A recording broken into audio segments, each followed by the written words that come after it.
Hi folks, one more Modern Meat Target test before I go today, and we're going to be doing House of Payne 357 Magnum 158 grain JHC.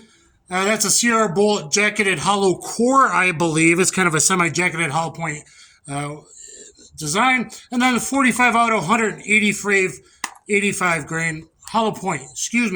I'll be shooting the 357 out of a new 3-inch RP63 two-tone Pinto called Beast, and then my Kahr, which I don't really recommend, Kahr CW45. This is a 3.64-inch barrel.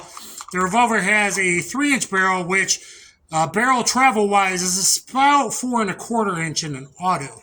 But weight-wise, I have a video with the stainless one comparing 357 Magnum versus 45 Part 3. If you want to look at both of these to see which one's better as a lightweight carry gun. All right, 357 Magnum on the left. We'll do two rounds of each, and a 45 on the right. Make sure to check out all my meat and bone target ballistics tests and my modern meat target test. I still got the tag on it because I haven't even done an unboxing yet.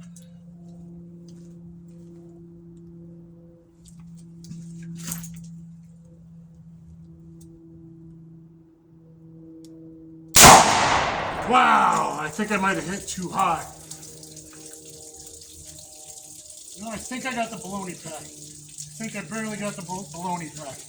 Centered, and we're leaky. Oh, that's got some flash. Now that things are getting warm in here, we are clear. Let me keep rolling. 45 JHP. And from short barrels, other than HST, I don't know any 230 grain that is really reliable as far as expansion. Once you go below 4.25, 230 grain, it's not very reliable, consistent full hollow point expansion. So you might want to go with some different 185 grains. This is the first I've ever tested. I've got another one, Sierra, with a different hollow point actually that I plan to test. We made it rain with that 357 though.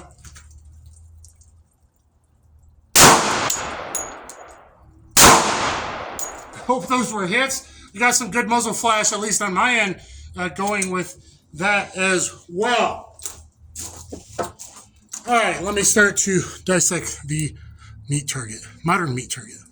This is the back gallon backer jug after the back of the modern meat target with the ribs and sternum on the back, and then 4 layers of t-shirt. First for me, both t-shirts are literally stuck in there. I do not see a bullet in there. But that's still quite a bit of energy. 357 is no joke. I don't know about hollow point expansion yet. Well, I guess I do. This is apparently a bulletproof shirt because it was stuck in there, didn't tear the shirt, and we have a pretty good sized mushroom. I mean, I'm not sure if these are necessarily marketed as perfect self-defense hollow points, but so far this looks like it would do in a pinch, and being 150, I prefer for humans 125 to 145. But if I was in the Northwest, look at my other, I've already done 3 different 357 videos with a lot of very popular ammo, but so far so good from the guys from House of Payne, a good vet-owned company, and that is pretty cool. Okay, so 357 exit of the pectoral and 45. It looks like I only hit these with one, and both of them I shot too high with a couple of them. But with the ones that went through the meat first, you saw hollow point expansion, good expansion through the MDF with those 2 rounds. All right, guys, so again, I only hit the pectoral muscle with 2, and it looks like those drifted low. Both hit the back MDF. Looks like the 357, the one that went through all of the meat target, blew out the back. Whoa, and it looks like the one that didn't also blew out the back. I'm not sure how much cantaloupe that one got, or cantaloupe lung tissue. We'll be looking at that. The 45 here at the bottom. I found a jacket already. Maybe that's from this one. One of the 45s here hit no energy. That would be found in like the back skin, basically. And it cracked the second, but did not exit out the back. The ones that missed, Well, we got huge holes from both the 357 now on the right and the 45 on the left. I'll have to see how much tissue it went through. So in the back tissue, we got the low hits 357 45 there, catching the top part, high hit with the 357, high hit, yeah, right there, corner of it, 45, blowing out the backs.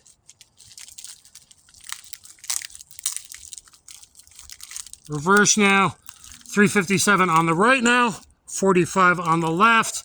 So the ones that hit, you see there, and both macerated and blew out the top. This is the meat packs on the back of the ribs. And these were new cantaloupes, not from the previous test. So 357 down there, it looks like I hit the bottom one here and the top one there. Split this wide open. Your cantaloupe. And here's the 45 cantaloupe. Looks like that's my entrance there, and one probably up high blew off the top. So maybe momentum does matter. 357 Magnum, small and fast, or, you know, heavy-ish 185. All right, guys, losing light. Here's the entrance, 357 that went through the meat target, 45 already expanded, and the ones that it looks like were not. And on the back, it looks like we got full penetration other than probably the 45, the bottom 45. No, I'm sorry, 357. Look at that, a lot of energy still, 158 grain. And then 45, the one on the bottom, that's the one that only dented. So the one that went through the meat target were denting the back of the ribs, but not over penetrating. Really probably not under penetrating either. Backer, and I've recovered 4 bullets. Well, guys, they didn't know I was going to do this. House of Payne sent me 2 38 boxes and 1 box of 357. On my own, I bought other 357 because they're a vet-owned company. Excuse the lighting. And the 1 box of the 45 we just tested. I hope that they're pleasantly surprised because we got 2 357s here that got full penetration of the target, 158 grain, and mild, moderate expansion, but good expansion with both hits that went through a little bit slightly different amount of media. And let's look at the 45s. I'm going to guess that this huge, this is the first 45 I've tested. That's at least the diameter, I think, bigger than the 180 grain HST from a test earlier today. It did lose its jacket, but it was at the back. So there's the jacket. There's the one that went through the full meat target, I believe. Unless that's the one that smacked the wood. And there's the other one there, which looks like this probably expanded, just like in the real world where it got flesh. Maybe it caught the top of the pectoral, and then one side hit a rib while going in, but only one side. So you see no deformation on approximately a quarter of the hollow point to 1/3, and good hollow point expansion as it mushroomed out hit the rest. And so we got good penetration, very good expansion, and this is like a budget buy 45 load. So the 357 wouldn't make me horrible, and it'll probably perform better with better expansion from like a 4, 5, 6 inch barrel if you're looking for both predator types, 2-legged and 4-legged defense. Keep in mind, for a 45, the 3.64 inch barrel on the CW45 is really on the small end. Very few hollow points are going to expand really good, less than 4 1/4 inch in 45. The HST does well, even as low as 730 feet per second I've seen. But maybe you need lower recoil, you're getting up there in age, you have a lightweight pistol like the CW45, whatever. The 185s might feel a little bit lower to you. It depends. It seems like we got fairly good velocity from the short barrel. There was a good flash. It felt fairly good recoil. But amazing performance, really, from a budget-ish 45 round. I'm going to say based on the performance of both of these, like that's going to do its job. That's pretty dang good. That's kind of like a real world performance bullet. Like I said, that only hits rib on one side of it. And this is full on going through that pectoral, getting immediate expansion. We saw the MDF was blown out right away, that ribs or sternum. Guys, I am freezing. It is cold. This is expensive to do. I hope you like the Modern Meat Target. Please let me know in the comments down below what you think of the Modern Meat Target. This is with all respect to Paul Harrell and Roy, and wishing them well. And I have thrown it out there like maybe I could do this. I didn't get a no. I didn't get a yes. So it's like I think I'm going to go with the Modern Meat Target and see if maybe Roy it would help him in me doing this kind of thing.